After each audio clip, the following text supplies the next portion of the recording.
What's up, everyone? Welcome to Unmasked, where things are discovered, uncovered, brought to the light, and made known. I'm your host, Lamar Barrett, coming live to you from PG County, Maryland. If you're interested in finding out about the untold stories behind being a college coach, this is the show for you. Being a former assistant men's college basketball coach for 16 years, there are so many untold stories behind the scenes in the life of a college basketball coach. Now, let's unmask them. Today's guest is a longtime assistant coach with a great basketball mind, an excellent talent evaluator, a future head coach in this business, and a native of Hummelstown, Pennsylvania, Chris Kreider. Now, Chris has interesting background. He played collegiately, 3 different schools, finished at Lebanon Valley College. He had an outstanding career, even at all the different stops that he was at, had an outstanding college career as a player. And at the same time he was finishing up, he was also doing some coaching. University of Great Falls, was there for a year. Then he got into high school coaching down in the Atlanta area at St. Francis High School, where he was an assistant coach for 1 year, 03-04, and then he was a head women's coach for 1 year, 04-05, and then he was the head boys basketball coach or head men's coach for the 05-06 season. Then he jumps into college athletics, and this 06-07 season, his first job, he's at USC Aiken. And then he goes to Georgia Tech as an administrative assistant, volunteer assistant coach. He was where from 07-09, he spent 2 years there. And then he goes to Georgia Southern for 2 years as an assistant coach before going back with the former guy who was at Georgia Tech, Paul Hewitt, where he spent some time with Coach Hewitt. He was there with Paul Hewitt for 4 years at George Mason University from 2011 to 2015. And then it goes on to VMI from 15 to 17. And then he has the Rice University for 17 to 19. And then now he's presently at Georgia State University. He's with Coach Lanier, and, they're turning their program around real quick. They just finished up year 1, heading into year 2. And I know they're going to do an outstanding job there. And like he's been at different stops, but terrific coach, always had a great mind, great talent evaluator as well. So welcome to the show, Chris. LB, thanks for having me, man. Appreciate this. Look, man, we're going to get right into it, man. We're going to get, this is Unmasked. And, like, I love your journey, and I've seen you, man, I've been probably knowing you, close to 12 to 15 years. And I've watched you, as an assistant coach. And like I said, that's why I believe one day you'll be running your own program. Know what you've done. But when we start, the first thing we talk about, man, like there's no handbook to being a college coach. Tell me about the first day, that first week, first month, like after things are done with human resources and orientation, especially when like no one gives you direction. You're fresh from playing, you go to high school, basically right into college. Like, tell me what that was about. Yeah, it's like getting thrown into the fire, and not a lot of people talk about this, so I think it's a really good question, good way to start off. Just if I had to replay, every job that I've taken, those first couple days are different, depending on where you're at, but a lot of things are the same. You're scrambling around trying to get your cell phone right, get connected with whatever the cell phone plan is, at that school. You're trying to get your email together. You're trying to, take care of all the technology pieces, but that, as right now is just so huge because, that's the lifeline of this business when it comes to recruiting, getting your social media together, getting all that stuff. So you got to jump on that. And then next it's just trying to get to know, your players, depending on how you're coming in, is it, every job, like I said, has been different for me, but here, for example, at Georgia State, you're trying to get to know the guys, their parents, their high school coaches, their AU coaches, if you don't know them already, just trying to touch everybody as quickly as possible. And you try to give yourself a 24, 48-hour window to do all that. So it's not as hectic as being a head coach those first couple of days, but when you take that job, you're just trying to hit the ground running. And like you said, there's no handbook. So you're just going off, if you're going into this situation where some guys have been there on staff, then they can help you through that. But if not, you're coming in there on a brand new staff. You got to navigate it the best you can. Man, I truly believe everything you just said. These young guys need to hear that. It's not easy, but there's a plan, or you kind of created your own niche of what you did. So, like everyone has his own niche. Yours worked for you, and that's why I think you're doing an outstanding job now. Like you've had a plan from once you went in. That's a good thing. Recruiting. We all know that's the lifeline of college athletics. Got to get good players, and good people to end up being successful in this business, or it's hard to stay in. If you're not recruiting, I don't care who you are, the best X and O guy. If you're not getting good players, it's hard for you to win games. And so when you're out recruiting and you're looking at the best fit, what's for your program and things like that. Talk about your best and worst recruiting stories you may have had over the years. Yeah, I guess the worst ones, nothing that's really bad, but I think when you think back on different situations, I think the ones that have been the hardest for me were guys that maybe you go through the whole recruiting process with, from seeing them, recruiting them, getting to know them and their families, going through the whole, song and dance, unofficial visit, official visit, they commit or they even sign, and maybe they get on your campus, and you don't have the opportunity to really coach them. And so there was one class at George Mason in particular, two guys that were actually really good friends, CJ Jackson, who went on to play at Ohio State, and Eric Lockett, who's from here in Atlanta. Didn't get a chance to really coach either of them for different reasons. CJ, when the coaching change was made, he went on to become a junior college All-American, played at Ohio State. But Eric Lockett was actually with us for a year, but he got hurt his senior year in high school. And so when he came to us, he ended up having a red shirt. He tried to fight it because he's a tough guy. He tried to fight through it, but ended up having a red shirt. So never really got a chance to coach him on the floor playing the game. So those recruiting stories are hard. When you recruit them, you get them, and you don't get a chance to coach them. As far as the good ones, I think, everyone talks about the difference between recruiting and evaluating. And I think what I've tried to get better at, the longer you do this, is just evaluating. And I've been fortunate to work for some of the best recruiters in the business. CY, you mentioned, Paul Hewitt, you mentioned Coach Lanier. I mean, those three guys, they're three of the best. So what they've all kind of taught me in different ways is just the evaluation, the eyes that you have to have. And so my favorite recruiting stories are the guys that maybe, were a little undervalued, or maybe not, they hadn't hit that growth spurt, or, just for whatever reason, you take a chance because you trust your eyes, and those guys end up working out.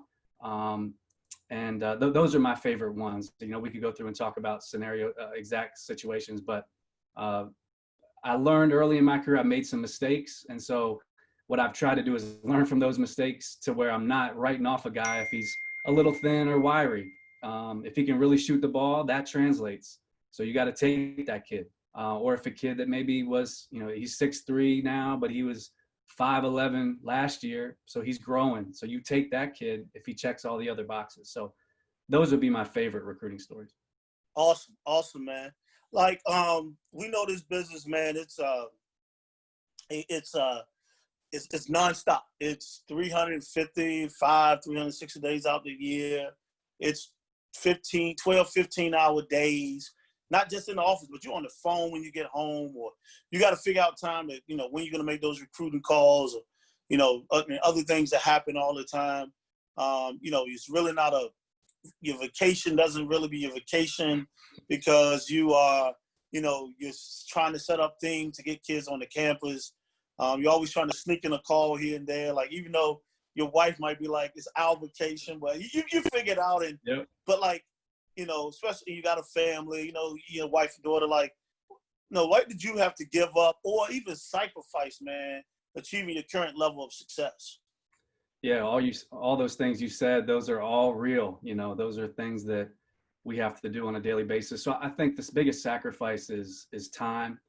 Time's valuable. The older I've gotten, the more that, it's true. And so we have a 5-year-old daughter, my wife Heather, and I, and she's the only reason, to be honest, Heather, my wife, that I'm doing this. You know, she allows me to do all those things you just said over and over again. So, you know, but I just think that the time you have is obviously time you'll never get back. And so the other thing that I've been very fortunate, I mentioned, you know, those three guys in particular when it comes to recruiting that I've worked for, but, you know, every head coach that I've worked for, they've been family men. And that's something that in this business, as you know, it's not always like that. And so I appreciate that I've been able to see my wife and have relationships with my relationship with my daughter now. And so I think as coaches, you know, we get real tunnel vision. You know, we want to win. We want to get that next recruit. We want to get better. You know, these last couple months, like we want to be on all these Zoom calls and, you know, get better as coaches. But the ball, we tell our players all the time as coaches, the ball is going to stop bouncing. But I think sometimes we're a little hypocritical as coaches. And so I want to spend time with my family. It's something that's very important to me. And so I want to continue to try to do the best job I can to be the best coach I can be, but also the best husband and father, because I just know how fleeting this whole thing is. If anything, the last couple months, that I've been reminded of that, this whole game, this industry, you never know, you know, how fast things can be taken from. So true, man. You're 100% correct. Scouting reports, huge. We know that. You know, it demands a lot of time. You know, you spend, you know, 7, 8, 9, 10 games watching film a lot of times. You're trying to be as prepared as you can to make sure the players understand when you present it to them, or you present it to coach and them. A lot of coaches give guys leeway, or, you know, they give them freedom when it comes to scout report, because they do invest a lot of time into it. And you know, a lot of times you got the play calls, you got the actions. You know, some guys, they want play calls on every call. Some coaches don't want play calls. They want the actions. You know, then there's coaches is all about, you know, stats and numbers and like, what is this guy shooting, what he's not shooting. And you run across a kid, or you've been in a game and, you know, he hasn't played in 2 or 3 games, and or he's 2 for 30 for his last 3 games, and then all of a sudden he wants to make 3 or 4 against you. Like, talk about your best and worst scouting reports, or even just scouting reports in general, man, over your career.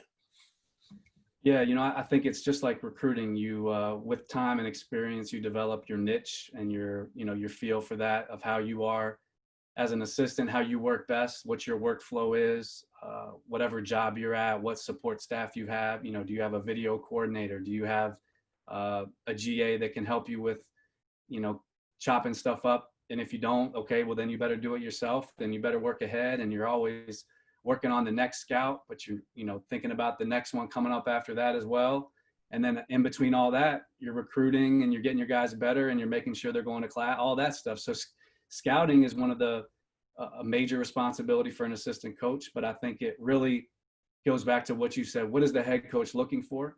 And once you figure that out, then everything becomes clear. And then, you know, whatever level of basketball you coach at, scouting reports, it's not always about the win or the loss. I think sometimes I've tried not to think about it like that.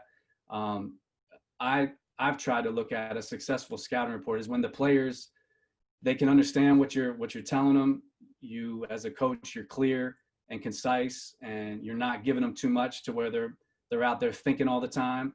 But the best situations or the best experiences I've had in scouting is when you can pick up that your guys are locked in, whether it's, you mentioned play calls. Like if they know what's coming, they see an alignment, they yell over the bench, coach is this, coach is that. That's where, as an assistant, you're like, okay, at least they're listening. And, you know, just I guess a bad scouting situation from my experience that I've learned from was just early in my career. You know, you go in, you know what they're going to run, and you have an idea of that. But what I wasn't great at early is, okay, well, when you see this and you try to guard it a certain way, when that doesn't work, what's plan B?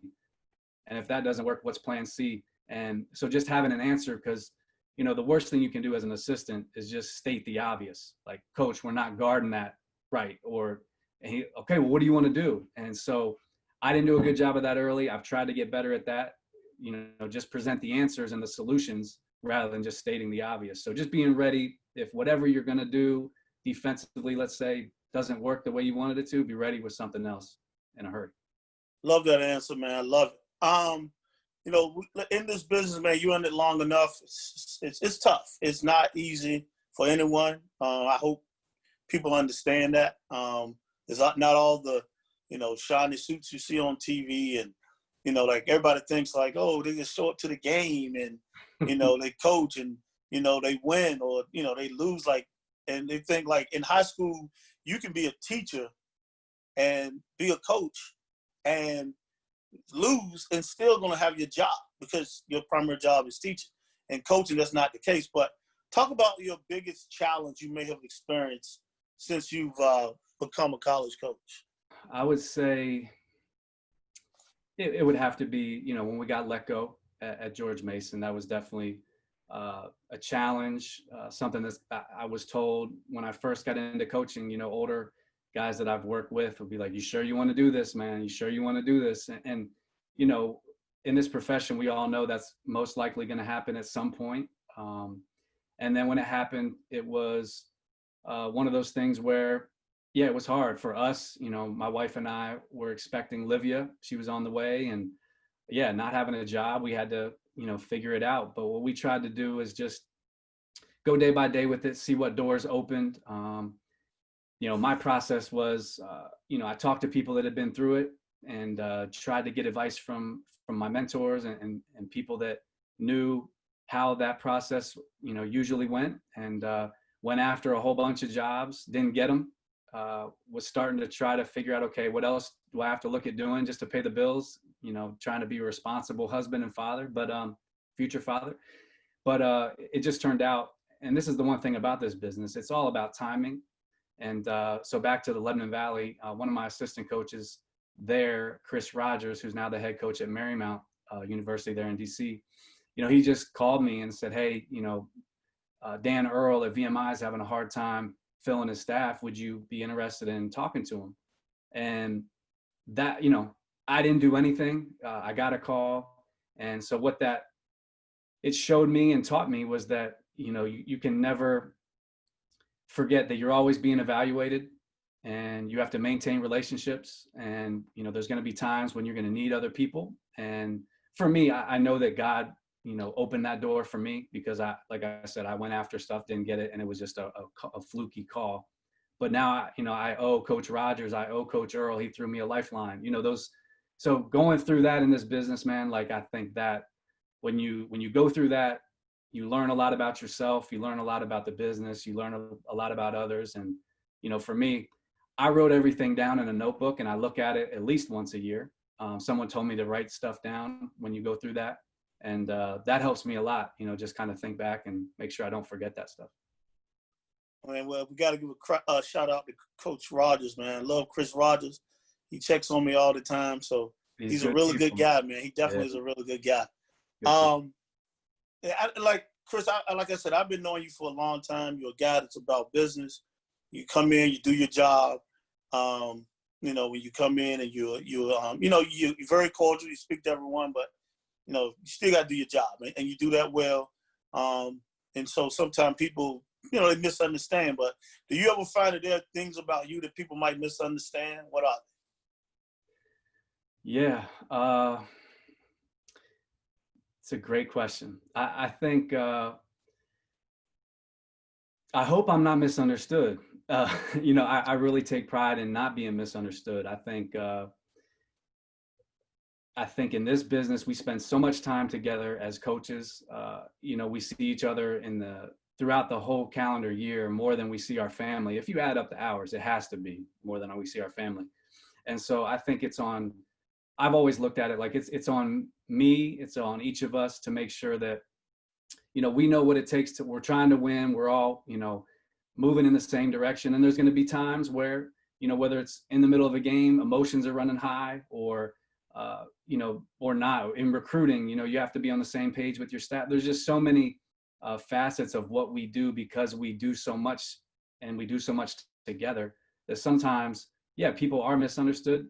So I'm not trying to duck your question off the top of my head. I really, there's been times where I felt like I was misunderstood, and I went in and I closed the door and I talked to somebody, and it felt great. And I think it was a misunderstanding. And I think that as men in this business that are trying to do things the right way, I think it's something that you might have to do every once in a while. But I've really tried to take pride in treating people the right way. And if I'm a people pleaser, probably to a fault. And that might be something that, I know that we're all different and unique, and we have our personality in this business. And I think just for me, being able to relate to everybody and being able to get along with everybody is something I take pride in, because I think sometimes in this business we get a little too caught up and a little too competitive, and we lose sight of what's really important. And at the end of the day, if we're misunderstood by somebody in our program, our players are going to see it. And so that's why I feel like it's important that everybody's on the same page at all times. Still an awesome answer. No matter what, that was an awesome answer. Like, we're all in this business. We're teachers, we're educators. What do you try to teach or, educate your players besides basketball, besides just being on the floor? What do you try to teach them or educate? Yeah, I think it's such an awesome profession. I mean, you mentioned I was a high school coach, so I actually had to teach or was able to teach Spanish for 3 years during those years coaching. So having been a teacher and a coach now, I think teaching and coaching is one of those unbelievable opportunities we have to affect people in positive ways. And so as a coach, you're always trying to, help throughout life in general, every aspect of life. But if I had to pick a couple things, I'm fascinated personally with this generation and what they have to go through from a social media standpoint and from the way the world's changing standpoint, where it used to be, I know I made poor decisions growing up, and I feel like you make a bad decision 20 years ago, maybe nobody knew of it, or it wasn't as big of a deal sometimes. But I with social media now, I think stressing to our players the importance of every single decision mattering. I just think it's something that I try to, whether it's an article here or there or a quote here or there, just always trying to share with our guys about how all it takes is one bad decision.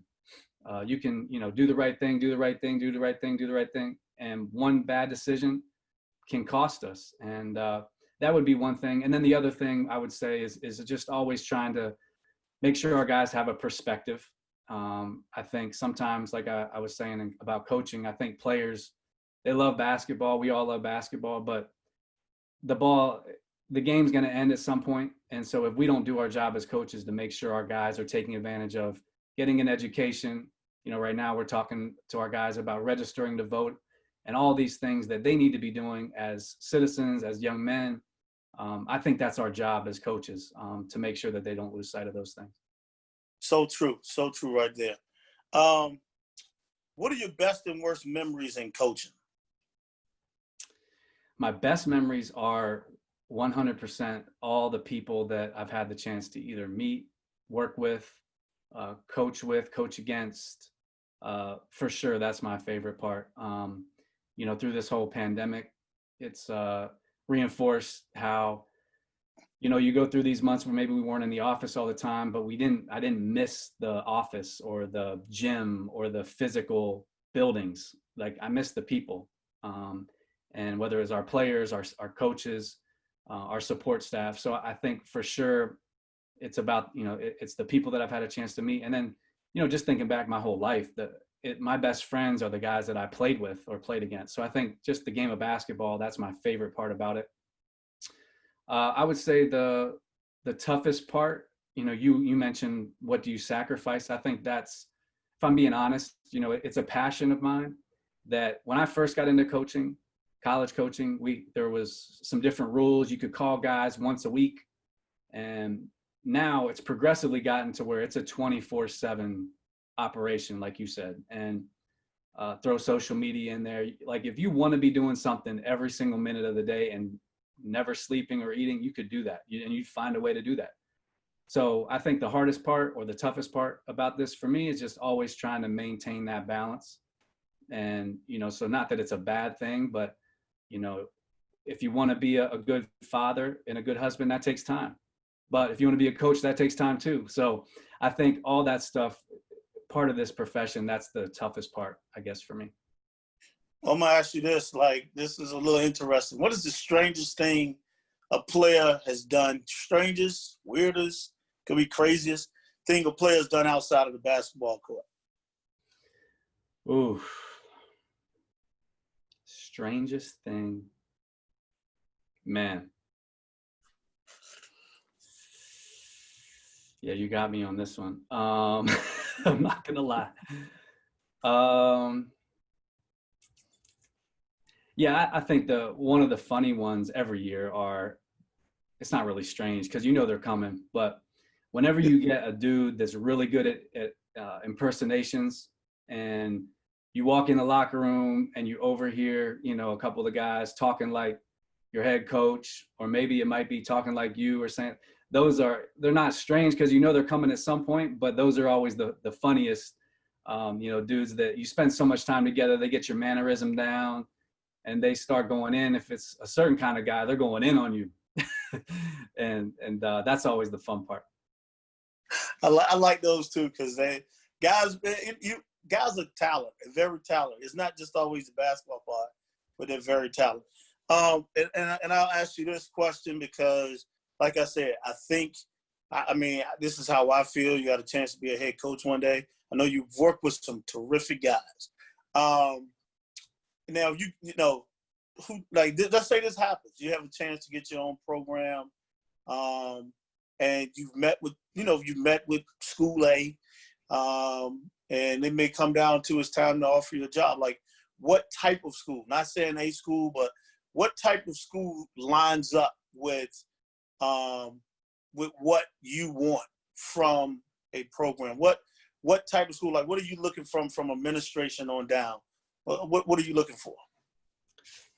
Yeah, what I would love, first of all, I appreciate those kind words. I hope if it's in the cards for me, I'd love to be a head coach one day. But I think the biggest thing is just a sense of purpose, overall perspective of what kind of some of the things we've already talked about, where, yeah, like, basketball is very important. We're going to try to win games, win championships, and we want to help these guys get better. So where, if they're in a position where they can make money playing this game one day, they can do that.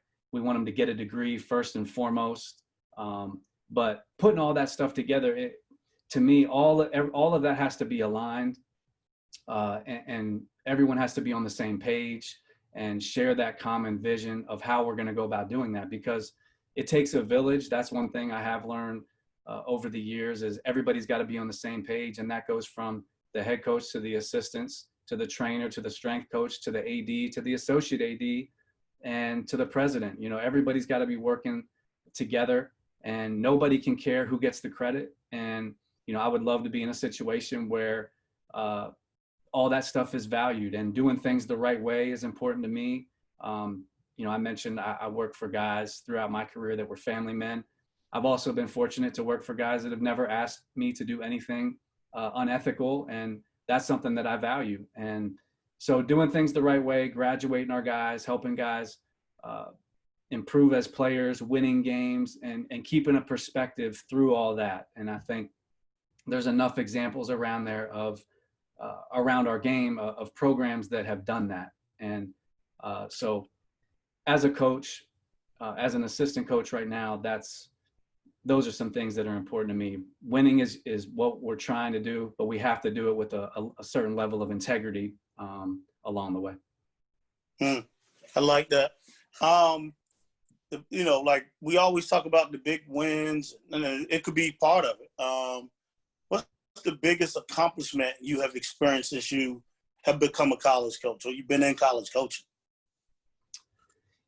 Yeah, I'll just say, I don't know if it's the biggest. The biggest accomplishment is really just sitting here talking to you, and that would mean I have a job today. I just think Coach Lanier says it a lot from a head coach's perspective. Aspiring head coaches have to understand I have to understand, we all have to understand, there's only 353 Division I head coaching opportunities. And it's, those jobs are at a premium, and they're hard to get. And so if I take that analogy a little bit further, so every Division I program has 3 assistant coaches. So 353 times 3, you do the math, it's hard. And to stay in is hard. And so I'm very fortunate to have a job today. And I guess when I look back, what I'm very thankful for is I could give you 5 to 10 specific situations. But for example, Coach Hewitt allowed me to volunteer. He didn't have to do that. And so by him letting me do that, Coach Alexander let me volunteer at USC Aiken. He didn't have to do that. Coach Earl didn't have to hire me. Scott Parrott didn't have to call me. CY didn't have to take me. I was answering phones at Georgia Tech, and he was like, hey man, I just got the job. You want to go with me to Georgia Southern? So when you start replaying the years, when you've been doing it so long, as I know you have, in your journey, you can't take any of those individual situations for granted. And so when I think back on my career, that's what I'm most grateful for and thankful for, all of those individual opportunities. Well, I'm going to ask you this, and this throw you off a little bit. What movie or TV show title best describes your week?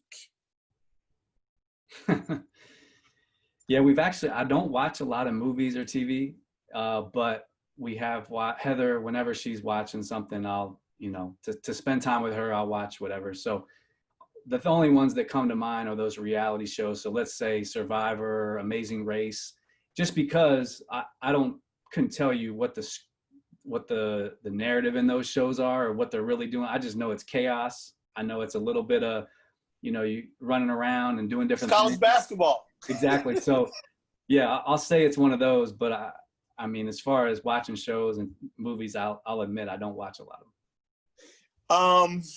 What's your favorite word or phrase you may use? Especially like you've been in it long enough, you might have this favorite saying or something. But what's your favorite word or phrase? Yeah, a couple that come to mind.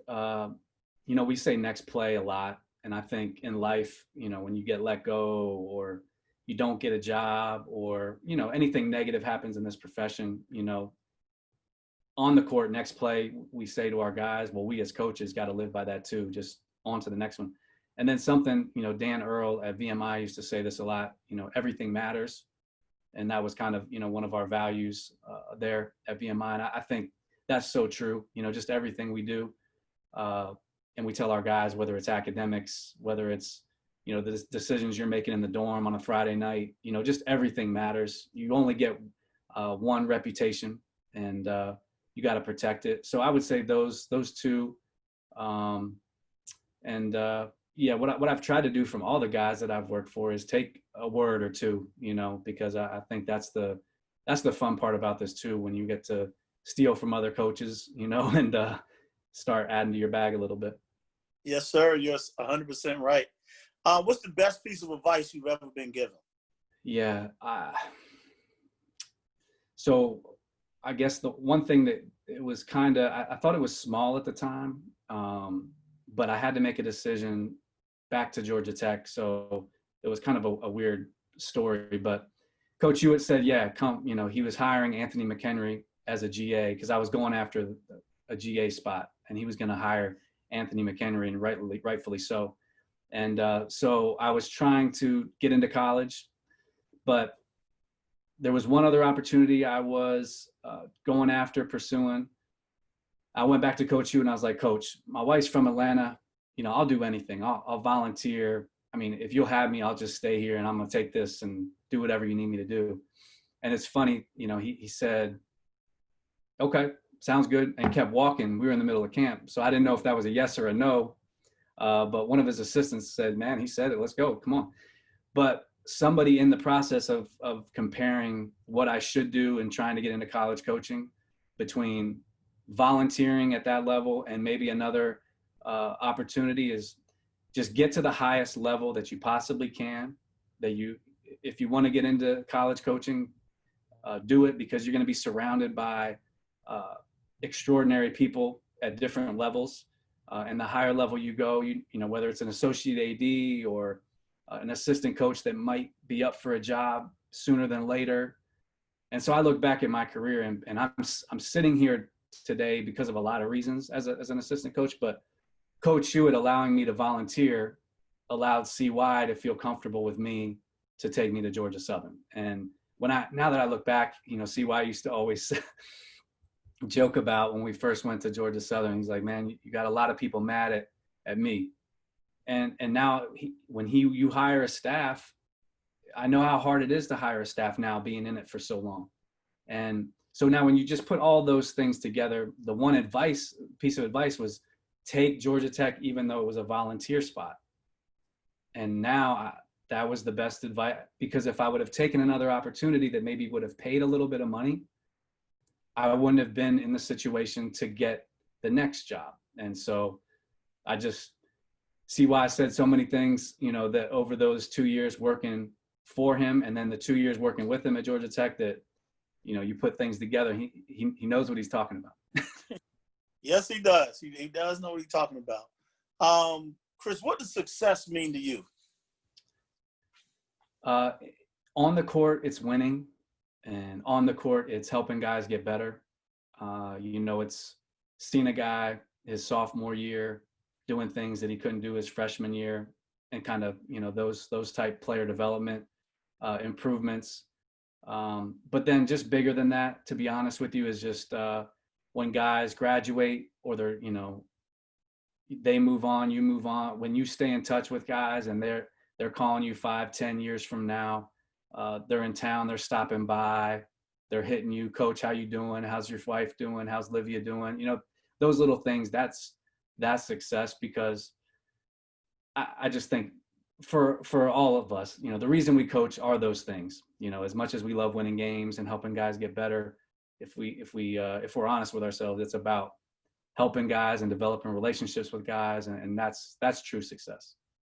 Yes, it is. I know you're not a self-promoter, so I asked you this. So if you had to choose 3 adjectives to describe yourself, which would you choose? 3 adjectives. I would hope, I'll just say 3 that I hope would be used to describe me. I guess humble. Humility is something that I think is really important. And so I would say humble. I would say hardworking, just because of, as a player, I felt like it was the only chance I had. And as a coach, I feel like it's the only chance I have. Just trying to do the best job I can. And I'll say genuine. And by genuine, I mean just always never really losing sight of the big picture, you know, even in the middle of a game, in the middle of a practice, in the middle of a recruiting battle, on the road, at home, you know, just always, I want to be someone that always has the bigger picture in mind. Awesome. What person or persons and or event has had the most influence on your life?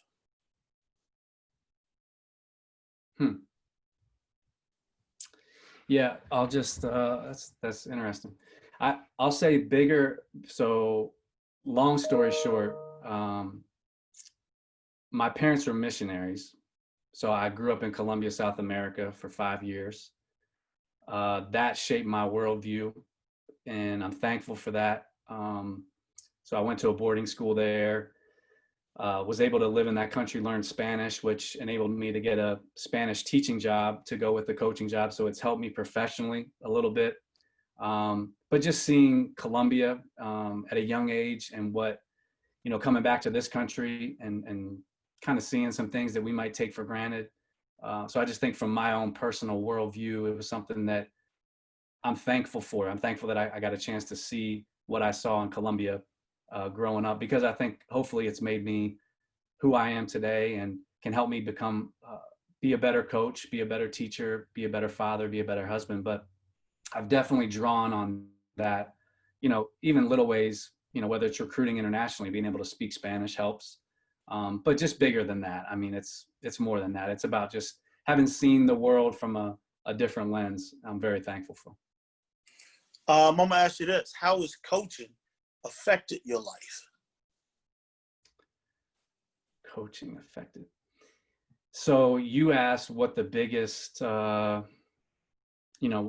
have we sacrificed? So it's affected my life in a way when you say yes to something, you say no to something else. So it's affected my life in that most of my friends, most of my life is spent in a bubble, I guess, where you're with the people you're working with, who you're recruiting, their parents. And so if you're not careful, it's easy to get sucked into this bubble and never leave this bubble. And so I think it's affected my life in a way, whether, some friends that I maybe had in high school and college, and maybe some people stay in touch with those friends more or better than I do now. And that's on me to get better at that. But like, I just think it's a profession that it's easy to consume you. And I've tried to not let it consume me to the best of my ability, but I just think it's something that it takes so much time to be really good at it. And so what we have to do as coaches is, our family comes first, and then our responsibility, our second family, our team comes next. And by the time you're done with those two, you don't have a lot of time for anything else. So I think it's when you make the decision to get into coaching or teaching or, the medical field or certain professions, I think it's just, it goes without saying that it's going to be consuming. So true. Like, knowing what you know now, like, what would you tell your younger self to prepare for as an assistant coach? Yeah, I would tell myself I wouldn't change anything that I've been through, but I would tell myself to, the advice that everybody always gives to any assistant is to always think like a head coach. So I would do that, but I would do it more, and I would maybe try to think of other ways that I tried to do it all along, but I would do more in that category of just trying to, whether it's my current boss or guys I've worked for in the past or colleagues, just always trying to push myself more to make sure that I'm ready for the next opportunity whenever that presents itself. I just think sometimes you get so consumed in your day-to-day that maybe professional development in certain areas are neglected because you're just trying to do the best you can. I think you have to set time apart for yourself, and you have to make time for that. And so that's what I wouldn't trade any of my experiences. I wouldn't, I've been so fortunate to work for and with the people that I have. I couldn't be more happy with that. Love it. Well, look, man, I want to thank you again, Chris, for being a guest on the show and being unmasked. Is there anything you want to say to the viewers before we go? No, I just want to say thank you for this opportunity. I think it's awesome what you're doing. Keep them coming. And I think we can just all as coaches remember what an awesome opportunity this whole thing is to be around the game of basketball and to continue to do what we love. Well, you're welcome, man, and thanks for dropping that last nugget as you did all show. Thank you, viewers, for watching another great show. Stay tuned for the next guest as we get them unmasked. See you next time, and stay safe.